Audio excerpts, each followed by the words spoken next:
Welcome to Arohana, an Ananta podcast. In today's series, we explore the rapidly evolving political and social dynamics of South Asia. I'm Swati Sinha, and today we turn to Nepal, where an unexpected youth led uprising shook the country's political core. It's been a month, and Nepal's Gen Z protests have forced a reckoning with corruption, privilege, and failures of leadership. What began as an anger over a social media ban has evolved into something far deeper, a generational demand for justice, transparency, and renewal. Joining us today is Mr. Amish Raj Mulmi, who is an author and editor based in Kathmandu. He is also a visiting fellow at the Center for Social Innovation and Foreign Policy, Kathmandu, and a contributing editor at Himal South Asian. Amish, welcome back to our podcast after a year. Thank you. Thank you, Swati. Always a pleasure. So let's quickly dive in and begin with your own personal impressions. You were there on the ground, on the day when events unfolded. So, what's your impression of 8th and 9th September in Kathmandu and overall in Nepal? No, so on the ground, I wasn't there at the protest. I just want to clarify that. But Yeah. I think so. The first day was, of course, see, then political protests aren't uncommon in Nepal. Right? They happen all the time. I think it's it's a common sight to see because civil-led opposition to political processes are very common. So September 8th actually began like that for many young people who were there in the school uniforms, etc. It was the first sort of organized resistance against the state, right? But from this joyous, let's say, celebratory movement, from all the videos that I saw, from all the, let's say, information that I got, it suddenly turned into one of horror, one of shock, where the state, led by the Oli government, indiscriminately fired on these young protesters.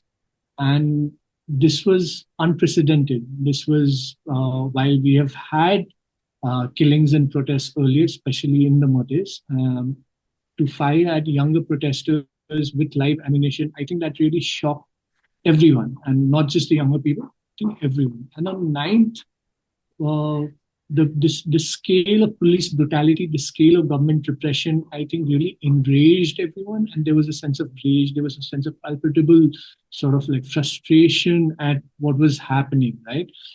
But from that, it moved on to, let's say, sudden, like, let's say, organized chaos, because all these state institutions began to be burned down, organized mobs began to take over, private businesses were attacked, private homes were attacked, media was attacked, and it was as if the Nepali state itself was under attack, right? And for a large period of night, until the army took over security, I think there was a sense of helplessness both in the state, from the state side, as well as among the citizens' side, in that there wasn't much one could do to halt the spread of this organized mob, let's say, ransacking of buildings, of institutions. So I think it just there are just so many emotions that one cannot really sort of describe it in a let's say uh, realistic manner, right? It's just something that just went from one emotion to another, to extremes, and thereafter I think the political vacuum that emerged, that was equally concerning. I Because Nepal, as you know, political instability has been one of the factors that detrimental to, let's say, progress in the country, right? And the uncertainty that's both that the September 9th protests, the attack on the institutions, the resignation of the government, all of that created was for a political vacuum. Thankfully, the president did not resign, and he stood as the last, let's say, safeguard of the constitution. And although the army chief had initially taken lead in negotiating with the protesters in terms of what their demands were, who their representatives were, soon the president took over the negotiations, and I think by Friday night, the first woman prime minister in Nepal was sworn in. So, like I've said elsewhere, that we've only had men as prime ministers so far, and this is the first time we've had a woman. And one only wishes it were under better circumstances, you know, through a legislative process, perhaps. But here we are now, uh, where basically the parliament has been dissolved. The an interim government is in place to oversee elections within the next 6 months, now 5 months. So that process is undergoing. The election commission has asked for new, let's say, it's revised its rules so that new voters can be registered. It's also made a call out for new political parties to be registered. So I think the political process needs to come back on track, you know, as per the constitution, as it is right now. The elections need to be held so that a new political, let's say, like equilibrium can be achieved, and a new, let's say, the legislative process comes back, you know. And thereafter, basically, in the improvement of the state institutions, the improvement, let's say, the addressing the issues of deep-rooted issues of corruption, deep-rooted issues of, let's say, like nepotism. I think these are all structural processes that have already seen some sort of a, let's say, headway under the interim government, in that a lot of the this interim government wants to address these demands that were made by the protesters. But like I said, I mean, removing corruption is a political process. It's a process that will go on for several more years. So Nepal, if it wants to become serious about, let's say, removing corruption, it has to do structural reforms towards that. Mm. Okay, so in the aftermath of all this, as the dust is settling down, who do you think will emerge as the political voices in Kathmandu? And I think, see, yeah, I'll make a correction, right? Like, I mean, the one of the big mistakes that all of us, let's say, not just like, let's say, international observers, but also domestic observers make about Nepal's political process is that we think it's very Kathmandu centric, right? And that has become a sort of a, let's say, a mask, uh, to, let's say, hide away the structural inequalities that have been persistent in Nepali society, and for which the 2015 constitution was intended, like the 2015 constitution was intended to, let's say, resolve a lot of these issues of these structural inequalities, casteism, lack of representation, right? So that's the first one. But who will emerge? I think it's a curious question, in that the political parties, their party organizations are still intact.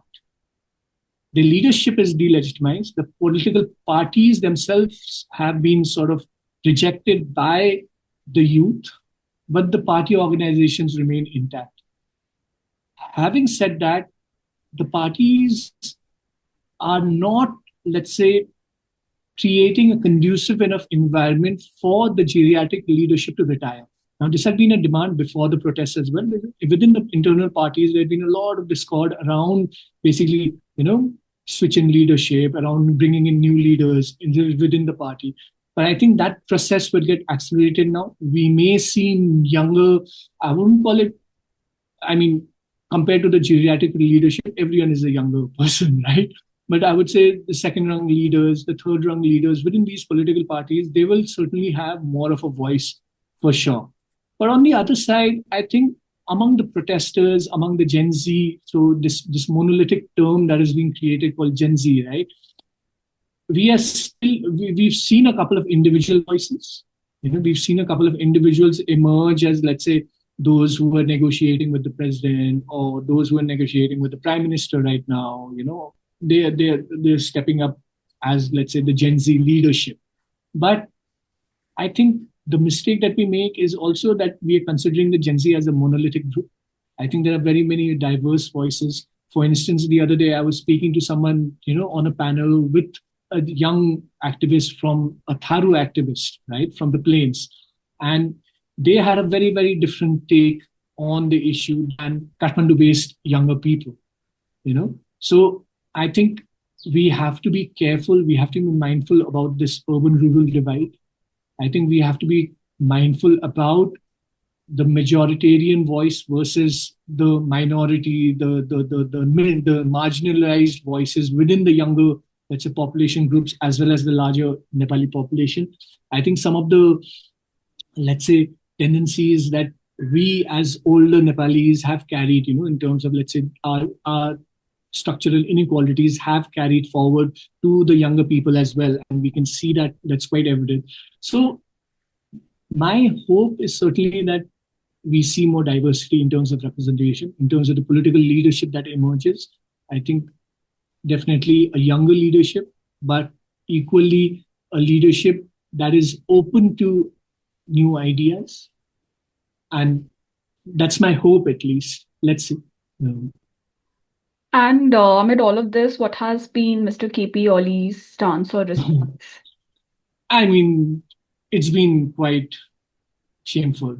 That's the polite way of putting it. I think uh, September 8th massacre, I think he should take the entire responsibility. He has not. I think he should, if he would have resigned that evening itself, a lot of the damage, a lot of the destruction could have been averted. I think a lot of September 9th's anger, it was directed at his government, and therefore he needed to take moral responsibility. He has not. I think he resigned finally only around 2 p.m. on September 9th after a lot of the destruction had been initiated. That is another failure on his part. And now, when there is a clear, let's say, you know, rejection of Oli, of what, Oli's leadership stood for, of what Oli's government stood for. He has still not taken the onus on him to, let's say, make way for younger leaders in the party. He has shown no remorse. I think that is a critical point here. That, I mean, you can put up a Facebook post saying that, oh, I'm really sorry about the deaths, but that is not your, I mean, actions speak a lot more than words today. And I think his actions have shown that there is very little remorse for what happened on September 8th. And I think if Oli continues, let's say, being the chair of the party, the UML, his party, will be in serious trouble because at the elections for sure. So, do you believe that external actors played a role in shaping events? And if then, is there any unfolding that we can expect in the coming days? No, no. I don't think, I think external actors, let's say all our bilateral partners, all the multilateral actors in Nepal, I think everyone was caught by surprise at the scale of the, let's say, destruction on September 9th and the scale of the collapse of the state itself. I don't think anyone knew or anyone had any idea that this was going to go down. Uh, in fact, one of the key, let's say, like ideas that we can get is that for September 8th protests, the police actually had very little, minimal security for the protesters. Like usually they erect multiple barricades for protests. They did not imagine that more than, let's say, 10,000 younger people, younger Nepalis would come out to the streets. They were expecting probably around 4,000, 5,000 people. So I think there is a lot of, see, in this looking for, like, let's say, externally devised, let's say, like actors. I think we also miss what is uh, the organic points of what happened both on 8th and 9th. I think it would be a discredit to the Nepali younger people by sort of saying that, okay, your protest has been externally, let's say, devised.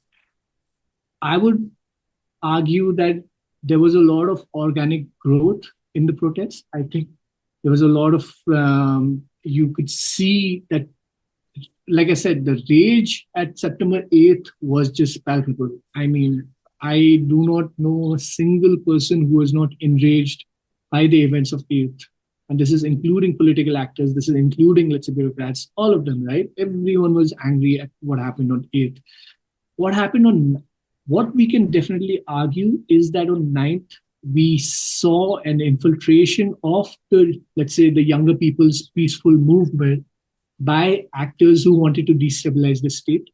And these are domestic political actors so far that we have, like, I mean, a lot of the investigation is still ongoing, but one can, let's say, assume that, there's a lot of evidence to suggest that these were, let's say, political workers from opposition parties, from parties, from groups that are inimical to the republic state, to, let's say, they were challenging the very foundations of the republic. I think that was very, very evident. And thereafter, I think the once, let's say, this entire negotiation process has started, I think uh, that these political actors are still, let's say, so for instance, on October 9th, a new protest has been called in the name of the Gen Z. But the Gen Z, most of the Gen Z collectives, the leaders, they have denied calling for such protests. In fact, there's a report today, Kathmandu Post, basically that says that, we don't know, that quotes a leader saying, we don't know how it started, about this night's protest. So what we are seeing now is, in fact, there's a lot of opportunism, there's a lot of political, let's say, like games being played in the name of Gen Z, in the name, because, like I said, because it is not a monolithic group, because you cannot identify certain, let's say, like organizations within the Gen Z, right? Or who its leaders are, what its leadership are. There are political actors, there are actors taking advantage of the situation, So I would say that it is, like I said, like, I mean, this is where the security, let's say, challenges, new security challenges have emerged. Because once you have this, you've identified, you've just created a monolith, and in that monolith's name, in that homogeneity's name, you have groups taking advantage of the weak state. Uh, let's take a step back here and recollect that what were the major frustrations for these Gen Z? Because merely a social media ban doesn't seem to, fit well, that can be the reason for such a massive protest of, length. So what really sparked this movement, and what are the deeper frustrations? No, see, so here, no, I want to quote the same Tharu, young activist who I heard the other day, and he had a very interesting point to say. And his thing was that social media. See, there has been deep rooted corruption, right? There has been nepotism, and the parties have just not been willing. The political leadership has just not been willing to cede space to the younger leadership, towards new voices, towards reforms. And this is not just like, let's say, larger, broader state reforms or economic reforms, but also party reforms, governance reforms, right? So what you had was a population group, a majority population group, that had yet to see what the 2015 constitution was supposed to deliver. That is first, right? And instead of seeing the true, let's say, decentralization, the true representative nature of the 2015, of the 2006 movement, of the 2015, let's say, constitution, that had been obscured by this deep-rooted corruption, nepotism, deep-rooted, let's say, like structural inequalities, lack of economic opportunities, lack of economic reform. So all of these are obviously structural issues. And like this young activist said, his point was that social media was giving them, social media had gained a legitimate currency beyond the press, right?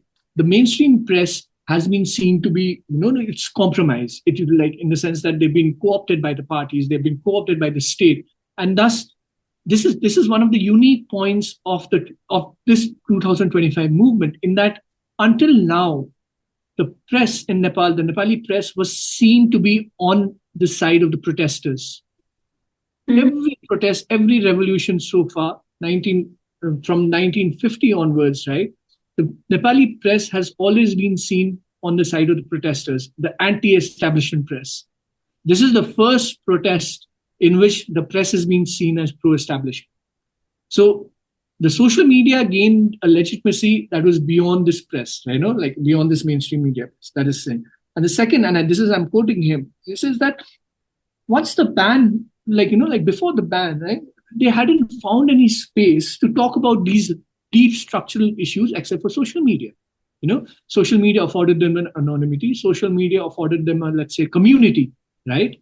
Where you could talk about corruption, where you could talk about employment, lack of employment opportunities. You could talk about migration, going abroad, cross-checking notes. Oh, you're going to Dubai. Oh, where am I going to stay? Oh, this is what you should be doing. All of that. And when the, let's say, social media ban happened, they felt that this last remaining legitimate space for the young people that had been taken away, right? And they thought that, like, I mean, it's you what you also had, post 2015 is this democratization of corruption, this decentralization of corruption, in that everyone was, like making money once you reached a political post. So you had the central level politicians who were making money, you had the provincial level politicians who were making money, and you had the local government politicians who were making money, right? So you could see basically corruption everywhere. And this is, again, I'm quoting him, he's saying that, when he says you see village level, let's say, like political actors, their children spending money in malls, buying designer goods. And then you're wondering that I also participated in the same protest, in 2015. I also went for the same 2006 anti-king protest. But here I still have to go abroad to work. How is this guy earned so much money to buy let's say, a Land Cruiser? So you could see that when this social media ban, I think we'll be reducing it by saying that, oh, just because you banned Facebook, people came out in the streets. I think social media represented this genuine civic space for the younger people, for where they could be heard, where they felt they could be heard, where, like I said, it became a legitimate civic area, civic space that was beyond the mainstream press. And the mainstream press, of course, was also not paying them attention, was not paying these things attention at all.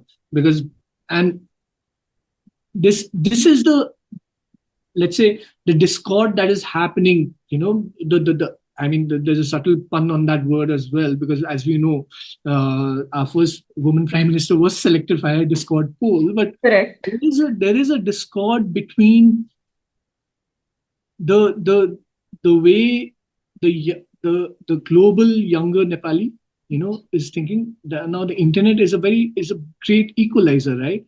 And the way the government, the state, the institutions, the private sector, as well as the press, they have been thinking about the internet. I think there is a big, let's say, disconnect between how the younger people have used the internet, how the younger people have adapted to the internet, versus how, let's say, other actors see the internet. And I think that critical point of it being this healthy civic space that was taken away from them, and you could argue that, oh, it was because basically these guys, younger people, had started this Nepo baby trend, highlighting the lives of these corrupt politicians' kids, buying Chanel bags, buying Prada bags, and things like that. You could argue that the social media ban came, as Oli says, because how can foreign companies not listen to Nepali laws? Or you can always argue, the other argument is also that they wanted foreign, let's say, internet companies to come under, let's say, Nepali laws, because that would allow Nepali crony capitalists to function to work with these companies, right? So there are multiple reasonings over there. Whatever the reasons, the ban happened, and then the younger people realized that everything, their rights, their essential, let's say, rights to speak, have been taken away. So, That's quite an interesting point you made, that social media was used as a healthy civic space. Yeah. No, I think it's a lot of, let's say, I think the way you or I, let's say, grew up in the internet, I think it's very different than the way, let's say, younger people are growing up with the internet today. And I mean, so for instance, TikTok, right? The way Nepalis use TikTok is so fascinating. It has literally taken, it has become a great equalizer, in that from every corner of Nepal, where you would not hear, you would barely hear news from, right? Let's say, I mean, the far west, for instance, the news barely makes it to national media. But on TikTok, it's there within half an hour, So this sort of, let's say, where, like I said, if the mainstream press is not seen to be doing its job, then alternatives will emerge. I think that is something. What we over here had was that we had a few independent media, But I come back to that initial point that I made, that everything is centered in Kathmandu. So the true decentralization that was supposed to happen post 2015 has not happened yet. Mm-hmm. So, and social media has then emerged at this critical point of, like meeting point, like where, let's say, you can be anonymous, but you can put forth your view, however radical that may be. Mm-hmm. So, Okay. and it is still, let's say, underway. I think it is still a, let's say, I would definitely be hesitant in calling this a pan Nepal sort of usage of social media.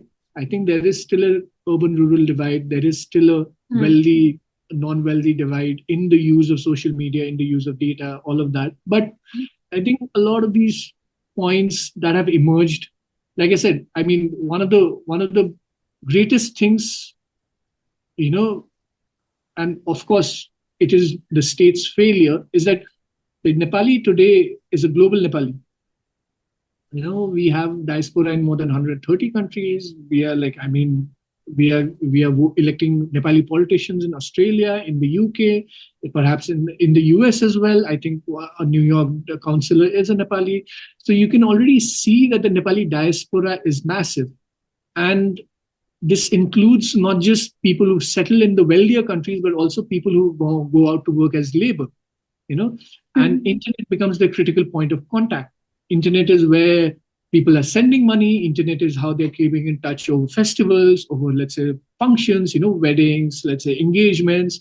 Internet is where they're sort of conducting businesses. Let's say I'm someone, I like, for instance, I know several Nepali sellers sitting in the US who are selling proper Nepali goods, like spices. The Patel shops that are there, but specifically for, let's say, Nepali spices, Nepali, let's say, goods, Nepali jewelry. And these are all critical points of engagement that I think the state was completely out of touch of. That's very interesting. So under all of this pressure, how is the government holding up? Are we expecting the constitution to be rewritten? See, in terms of the constitution, there have been demands by several protesting groups to revise it. There are two critical points that have emerged. The first is that you remove the provinces and you make it a two-tier system of government, from local and then directly federal, right? That is one.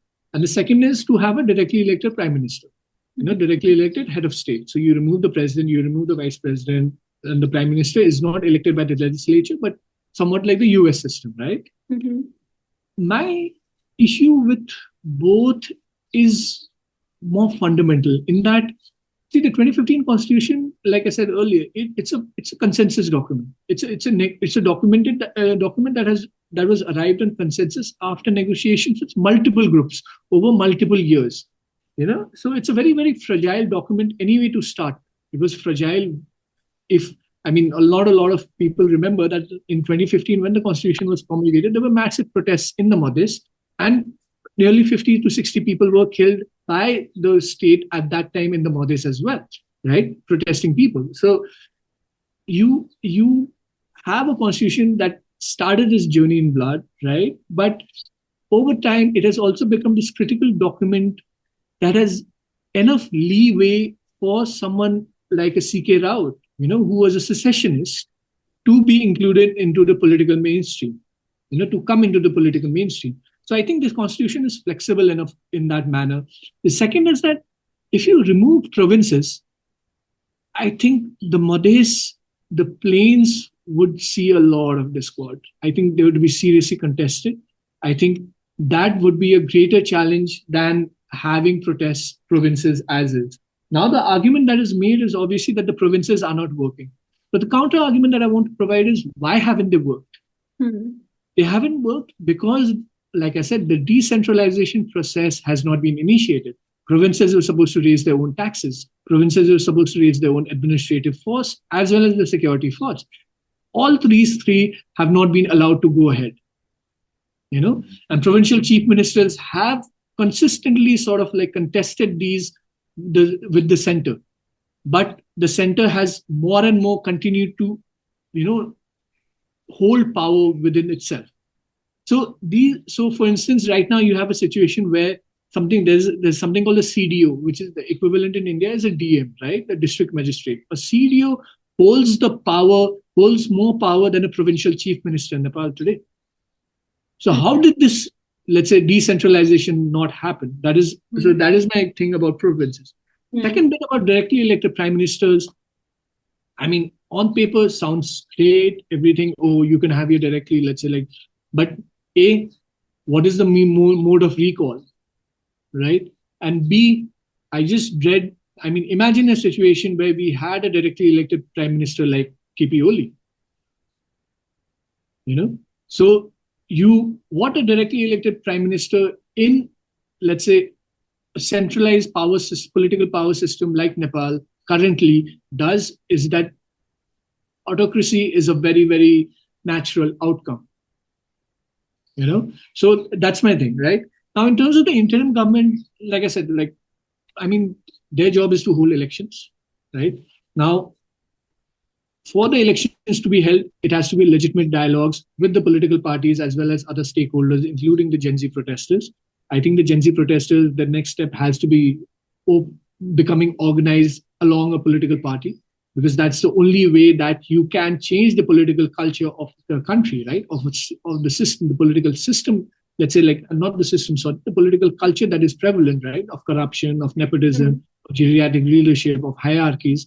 If you want to change that, then you have to be part of the political process. So we will probably likely see a couple of younger parties, parties led by younger people being initiated. But there is also the interim government there are 2 points I think that will be critical to it, which is that the first is that it has to be seen to be taking action against the mass killings of September 8th and the public destruction of property on, let's say, like, destruction of public property on September 9th, right? Especially the mobs that burned down the state, private businesses, all of that. Yeah. Now, my argument is that we have to look at these two differently and as two distinct situations, right? The second is that the interim government has to be seen taking action against corruption, which is the primary demand of the Gen Z protesters. In that, it has initiated a commission. It has initiated a commission both to look into basically September 8th and 9th incidents, as well as basically it wants to, so for instance, KP Oli is under, his passport has been, let's say, like, impounded, and he's not allowed to leave Kathmandu Valley, right? But I think if, let's say, certain action moves ahead against, the actions of the mass killings of September 8th, those who ordered the mass killings of September 8th, and it will definitely bring in a lot of legitimacy to the elections, to the electoral process. I think the interim government has to begin, let's say, dialogues with all stakeholders. Right now, currently, it's only mostly speaking with Gen Z, let's say, organizations. It has to initiate dialogues with political parties who are now crying political vendetta, by the government. So I think the election has to become legitimate or legitimized through these actions. Okay. So finally, what is the current sentiment on the streets? Oh, it's actually, there is, I would say there is some cause for optimism, but there is also a lot of simmering tension. I think there is what we may see is a cycle of reaction and counter-reaction, in that, let's say, political parties tomorrow organize a protest, Gen Zs will probably organize a counter-protest, so you'll probably see this cycle emerging. I think one example that I like to give, I've said this elsewhere as well, is that I know that, in recent years, let's say Sri Lanka, Bangladesh, recently Madagascar, all of these places have seen governments being toppled by the younger people, younger people's demands. But I don't think we should look towards them to, let's say, what the future holds for Nepal. I think Nepal's own past has lessons. I think there's a critical period from 2009 to 2012 where there was political stalemate all around, where the political process itself went through a process of delegitimization, of reaction and counter-reaction, of protests and counter-protests, and essentially of stagnancy. of stagnation in the Hmm. larger political sense, where there is nothing happening except one government is coming in, one leaders are trying to gain in legislative, let's say, control. I think that period will be a stark reminder of what an elongated political, like this protracted political process can be. And I think we need to be very, very wary of that to to to avoid that. It is critical, like I said, the interim government has to open channels of negotiation with all stakeholders, and it's not just, let's say, political parties or the Gen Zs, but let's say with other actors, let's say civil society, because the elections have to go ahead, they have to be legitimized, and they have to throw up a result that basically that allows for new political voices to emerge. So that will be critical, I think. Mm. Okay. So, just to sum up, everything you just shared, the key highlights that come up is, Gen Zs, they cannot be taken as any monolithic group at the moment. We cannot completely discredit them of the events that unfolded, by giving any kind of influence of the external actors, right?